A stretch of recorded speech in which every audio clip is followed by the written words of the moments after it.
Hello and welcome to the viewers of this video. This is the Orange Fan here, bringing you another entry for the episode Recap and Thoughts category. This video will be dedicated to the B segment of episode 32 of Codename Kids Next Door, Operation S.L.U.M.B.E.R. We begin this segment at the Sector V treehouse, where we see that number 1 is holding a meeting right now. However, the meeting is quickly interrupted by the arrival of number 86, who wishes to recruit a few Kids Next Door operatives for what she describes as a super top secret mission. Number 4 volunteers to participate on this mission because he believes that this mission involves guarding the Kids Next Door code module. Number 86, however, clarifies that the code module is currently located on the moon base where it's being guarded, and she also adds that she's only recruiting female operatives for this particular mission. Number 5 refuses the invitation, but number 3 accepts number 86's invitation to participate on this mission, especially after she hears that there will be popcorn. Number 4, however, still believes that this mission relates to the code module, despite number 86 saying otherwise, and he also is determined to join in on this mission one way or another. Later on, it's now nighttime, and we're outside of the Fulbright home, the home of number 86. And number 86 is greeting the other 4 Kids Next Door operatives that she managed to recruit for this particular mission. The 4 other Kids Next Door operatives besides number 86 are number 12, number 23, number 3, and a disguised number 4. Number 4's disguise, however, is a rather paper-thin disguise. He's only wearing a headband with fake braids on each side of the headband and a pink dress or skirt over his usual outfit. He claims himself to be a new recruit known as number 430-7, and even though it is a paper-thin disguise, though, the rest of the Kids Next Door operatives present are fooled by number 4's disguise. And number 86 proceeds to reveal that this mission is having a slumber party.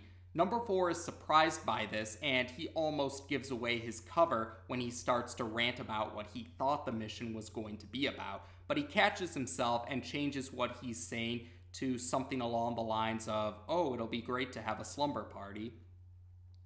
Number 86 admits that this isn't really what one would consider a traditional Kids Next Door mission, but she mentions that for whatever reason her mother is making her throw a slumber party, and she couldn't find any other girls her age to join in on the slumber party, so she had to recruit some fellow Kids Next Door operatives. Number 3 inquires why number 86 simply, why didn't number 86 simply invite any of her friends over? But number 86 only has a silent response, and number 3 figures out what that silence response means. Number 12, however, offers to be number 86's friend, and it's after that when Mrs. Fulbright, number 86's mom, exits the house from the door wall, and she proceeds to take some pictures and say how happy she is that her daughter is throwing a slumber party. And she also she refers to number 86 as Fanny, a nickname for Francine. And the other Kids Next Door operatives present can't help but giggle when they find out about this.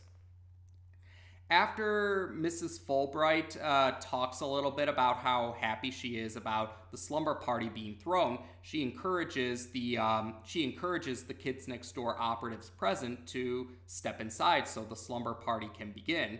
Number 86, however, admits that she doesn't really know how to throw a slumber party or what one usually does at a slumber party, but number 12 says that she's willing to help number 86 out, show her what's considered the traditions of a slumber party. So most of the Kids Next Door operatives proceed to enter the house, but number 4 is planning to leave because the mission isn't what he thought it was going to be. But Mrs. Fulbright catches number 4, and she encourages number 4 to step inside. She leads number 4 into the house, saying that no one should miss this particular slumber party. But Mrs. Fulbright has a rather suspicious smirk on her face as she's closing the door wall. Inside the house, number 86 shows the other Kids Next Door operatives present to her room, which is filled with Rainbow Monkey merchandise, much to number 4's surprise. He still manages to maintain his cover, as he says that he wouldn't expect number 86 to be a fan of rainbow monkeys. Number 86 admits that she can't resist the rainbow monkeys, or she says something along those lines. But she also makes a point to threaten number 4, still not seeing through number 4's disguise, not to tell any boys about her status as a fan of rainbow monkeys. Afterwards, though, the slumber party begins, and it's presented to us, the viewers, as a montage showing us various scenes, such as the Kids Next Door operatives present watching some rainbow monkey related TV show, having a pillow fight, and makeovers. Eventually, number 86 admits that she's having a fun time, and she thanks the other operatives present for helping to make this a fun time. But then she realizes that she was so caught up in the fun that she forgot to contact the moon base. So she steps outside of her room so she can contact the moon base. So that leaves the other 4 operatives present in number 86's room right now. Number 4 is drinking a soda, and number 12 and number 23 want to play Truth or Dare with number 3. So number 12 questions number 3, will she choose Truth or Dare? Number 3 chooses Truth. And number 12's question is, does number 3 like number 4? And number 4 spits his soda out when he hears the question. At first, number 3 simply thinks the question means, does she like number 4 like a friend or as a colleague, teammate? And she says, she likes number 4. They're part of the same sector after all, so of course they'd be good friends. But number 12 clarifies that wasn't what she meant by the question, and she makes it more clear that her question is, does number 3 like number 4? And yes, now number 3 understands what number 12's question is all about. So number 3 is stuttering, and she has a blush on her face. But before she can say an answer, they all hear screaming coming from the kitchen. So they rush to the kitchen to see what's going on. In the kitchen, we see Mrs. Fulbright is trying to take away number 86's 2x4 technology communication device, saying that she can't let number 86 contact the moon base. And this tips number 86 off to the fact that Mrs. Fulbright is not actually Mrs. Fulbright.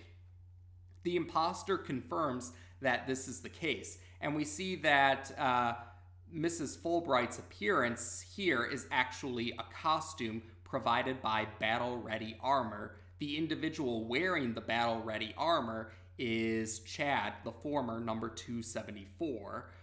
And yes, number 86 questions what happened to her mom, but Chad assures number 86 that her mother is in no danger. He actually says that her mother, number 86's mother, thinks that she won a trip to a spa for a day. But Chad is still pretty insistent that no one contacts or heads for the moon base. The other Kids Next Door operatives present soon enter the kitchen, and they see Chad. And they can't help but take a moment to make fun of Chad for his Battle Ready Armor, because the Battle Ready Armor is in its inactive mode right now. Chad tries to explain what Battle Ready Armor really is, but the other operatives present still continue to tease him, and then Chad just responds by telling them to shut up, and number 86 tells him to shut up, adding that they have an advantage in numbers over Chad.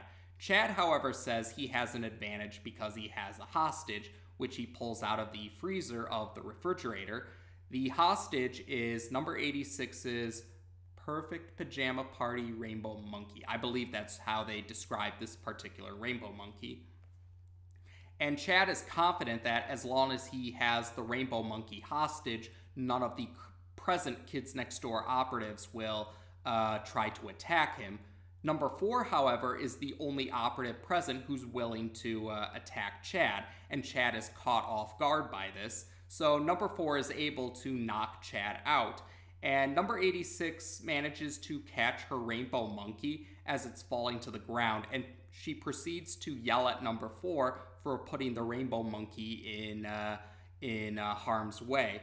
But then she notices that number 4's headband and braids disguise fell off after he knocked Chad out. So now the other operatives present know that number 4 is indeed number 4. Number 86 proceeds to yell at number 4 for trying to sneak his way into her top secret mission. But then number 23 quickly points out that something bad must be going on the moon base if Chad was trying to prevent them from heading to the moon base or contacting the moon base. So the present Kids Next Door operatives proceed to head to the moon base. In the next scene, we see the 5 Kids Next Door operatives from the Slumber Party meet up with number 35. And number 35 is surprised to see that number 86 is back from her mission so soon. But number 86 explains that a situation arises that could put the code module that could lead to the code module being stolen. Yes, she believes that that situation could be happening, so they need to go check on the code module. So the group of Kids Next Door operatives go through some security measures, and they eventually reach another area of the moon base. But then another copy of the 5 Kids Next Door operatives from the Slumber Party enter through a different doorway, and this confuses number 35. How can there be 2 copies of these particular operatives? The copy of the operatives that just arrived through the different doorway they easily figure out that the other copy of them are actually imposters, and the imposters actually praise the imposters compliment and praise the real operatives for figuring out that they are imposters. And we do see that these imposters were using battle-ready armor as well. Their true identity is Kree, the former number 11, and 4 other teen ninjas. So the 6 Kids Next Door operatives present, the 5 from the Slumber Party and number 35, proceed to fight the Kree and the teen ninjas. And they end up having a pillow fight. So they use pillows as weapons against Kree and the teen ninjas. And eventually, Kree and the teen ninjas are knocked down and defeated. But then something bad happens. Number 12 is shown to have the code module in her hands, and she admits that she has betrayed the Kids Next Door. Number 86 can only question why, and number 12 admits that while she did have... Yes, number 12 admits that she genuinely had fun at number 86's slumber party, but she also mentions that her 13th birthday is almost coming up, so she's going to have to join the teen ninjas eventually, so she figured might as well join them sooner rather than later, and she has a rather sinister smirk on her face as she's saying this. Getting back up from being knocked down, Kree and the other teen ninjas escape with number 12 and the code module, and they're in their spacecraft now, and they fly back to Earth with the code module in hand. Number 86 is still devastated because number 12 was the closest that she had to a friend, according to number 86. Number 3 says that the other operatives present are still her friends, but the other operatives present proceed to just look around awkwardly and only have silence as a response. So number 3 says she's still number 86's friend. And number 4 says that they'll do whatever it takes to reclaim the code module. and then he can't resist but mention number 86's nickname of Fanny, which ends the segment with the other Kids Next Door operatives present giggling. So this segment is, this segment continues the storyline that was, the storyline that started in Operation Training, the storyline that involves the Kids Next Door code module and Father having some kind of plan relating to the code module. Now, in Operation Training, the code module was in a vault in the Arctic base, but Father was very close to opening up the vault and claiming the code module. So it makes sense that the code module was relocated to the moon base, probably as a result of Father's actions. Now, and the segment ended with a rather downer ending, having the bad guys claim victory. Although Father doesn't appear in this segment, he's still the mastermind behind this plan. The villains responsible for actually carrying out the plan or doing the legwork of the plan, so the heavies, if you will, the villains responsible for actually doing the legwork were the Teen Ninjas, Kree, Chad, and several other Teen Ninjas. But yes, the Teen Ninjas were the ones who carried out this particular plan, and they were able to succeed at the end thanks to a certain treacherous operative. But we'll talk about that more in a little while. We'll talk about some other details first. One of the major details about this segment is it actually gave number 86 a very prevalent role. And I did mention it before, while number 86 didn't have the best first impression for many viewers when she first appeared in the series, I did mention that later entries in the series would portray number 86 in a more sympathetic light, or show her in a more sympathetic light compared to her initial appearance. And we still got to see some of that in Operation End, where in Operation End, number 86, while showing some unflattering qualities in that episode, she also showed some flattering qualities as well. And this segment continues to show more of number 86's flattering qualities. In fact, actually, now that I think about it, I think this is actually number 86's first official appearance in Season 3. Since the real number 86 didn't appear in Operation Training, that was Father impersonating number 86. But I believe this is number 86's first official Season 3 appearance, and this segment did well at showing a little more about number 86's character. Now, number 86's last name of Fulbright is not actually said in the segment. If I'm not mistaken, I believe the next segment is actually the one that says Fulbright out loud. So number 86's last name is said out loud in the next segment, if I'm not mistaken. But we do find out that number 86's nickname is Fanny, short for Francine. And number 86 did look rather embarrassed when the imposter, Mrs. Fulbright, Chad in disguise, kept referring to her as Fanny. And considering what Fanny can mean, like in several areas, it's not hard to understand why number 86 was rather embarrassed, and one could definitely see how Fanny could be considered an awkward name. Actually, now that I think about it, Chad actually, his last name could be considered an awkward name as well, because Chad's last name is Dixon, so some might consider that to be an awkward name as well. And some might also say that both cases are kind of similar to the real name of Nightwing, the first Robin, Dick Grayson. So, it's understandable why number 86 would view her nickname in a rather embarrassing way. But in any case, that's right. So besides number 86's nickname, we do get to see that she actually is a fan of Rainbow Monkeys, much to number 4's surprise. But it actually does bring up a good point in real life. I'm sure many of us have met at least one person in real life where we're surprised by what they're fans of. Like, I know in my experience, I've met a few people where when I found out what they were a fan of, I admitted, okay, I wouldn't have expected them to be a fan of that first meeting them. But yeah, I guess you could say life is full of surprises like that. And it's true. Sometimes we can be very surprised by what others can be interested in, or yeah, yeah. I guess you could say that also goes along with how first impressions are not always accurate.